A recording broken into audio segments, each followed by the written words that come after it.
नमस्कार, आप देख रहे हैं आदिवासी न्यूज़। आज की बड़ी खबर, जेएस की संवैधानिक बात का असर राष्ट्रपति भवन तक। Statue of unity Kevadia Gujarat में हो रहे असंवैधानिक कार्य को लेकर दिया था ज्ञापन। जेएस के ज्ञापन को भारत के राष्ट्रपति ने लिया संज्ञान में। जेएस के ज्ञापन से राष्ट्रपति भवन आया हरकत में।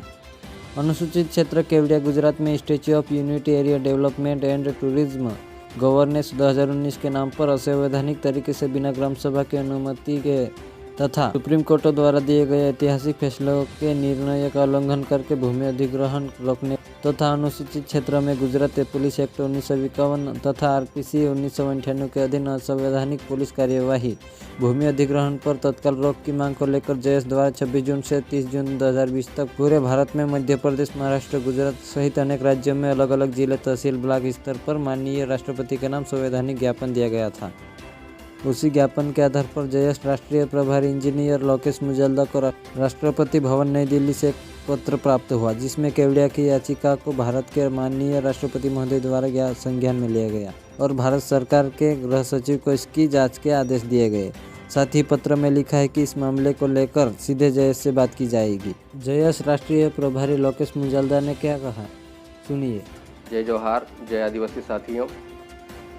जेएस द्वारा 26 जून 2020 से लगाकर 30 जून 2020 तक गुजरात केवड़िया में स्टैच्यू ऑफ यूनिटी के नाम पर जो भूमि अधिग्रहण किया जा रहा है, जो असंवैधानिक कानून सीआरपीसी एक्ट 1898 लागू कर दिया गया वहाँ पे, और गुजरात पुलिस एक्ट 1951 असंवैधानिक है, अनुसूचित क्षेत्र में फिर भी वहाँ पर लागू किया गया है। इसी के संबंध में जेएस ने मध्य प्रदेश, गुजरात, राजस्थान सहित अनेक जगहों पर एक साथ ज्ञापन दिया था। उसी ज्ञापन के मद्देनज़र राष्ट्रपति भवन से हमें एक पत्र प्राप्त हुआ है, जिसमें राष्ट्रपति महोदय ने हमारी आवेदन को एक पिटिशनर के रूप में स्वीकार किया है और उन्होंने केंद्रीय गृह मंत्रालय के सचिव को लेटर लिखा है कि इस पर एक्शन लिया जाए। साथियों, 5वीं अनुसूचित क्षेत्र जो केवड़िया का क्षेत्र है वह अनुसूचित क्षेत्र में आता है, जिसमें 13 का रूढ़िगत ग्राम सभा काम करती है। जो केवड़िया में भूमि अधिग्रहण हुआ वह बिना रूढ़िगत ग्राम सभा की अनुमति के हुआ और हमारा 244 एक 5वीं अनुसूचित क्षेत्र जो है उसमें सीआरपीसी 1898 पहले भी लागू नहीं था और ना ही सीआरपीसी 1973 लागू है। इसके बावजूद भी वहाँ पर एक्ट लगाकर लोगों को जेलों में डाला गया और वहाँ पर भूमि अधिग्रहण किया गया। और ज़्यादा दबाव बनाने के लिए वहाँ पर गुजरात पुलिस एक्ट 1951 वहाँ पर लागू कर वहाँ पर लोगों को जबरन जेलों में डाला गया, जबकि अनुसूचित क्षेत्र में सरकार की 1% भी जमीन नहीं है। इसके बावजूद वहाँ पर भूमि अधिग्रहण कर आदिवासियों को विस्थापित कर दिया गया, वहाँ पर मरने के लिए छोड़ दिया गया। यह लड़ाई सिर्फ केवड़िया के आदिवासियों की नहीं है, यह लड़ाई पूरे भारत देश के आदिवासियों की है। यह लड़ाई जल जंगल जमीन की है। जमीन नहीं होगी तो आदिवासी रहेगा कहाँ।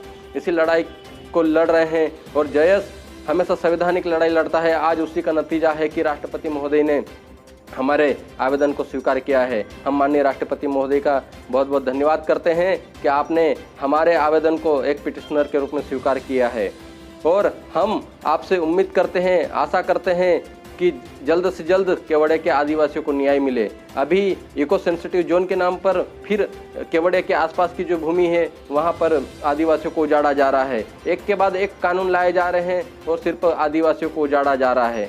पूरे देश के जो 121 करोड़ की जो जनसंख्या है उन सब से भी निवेदन है कि आदिवासी को इस लड़ाई में साथ दें।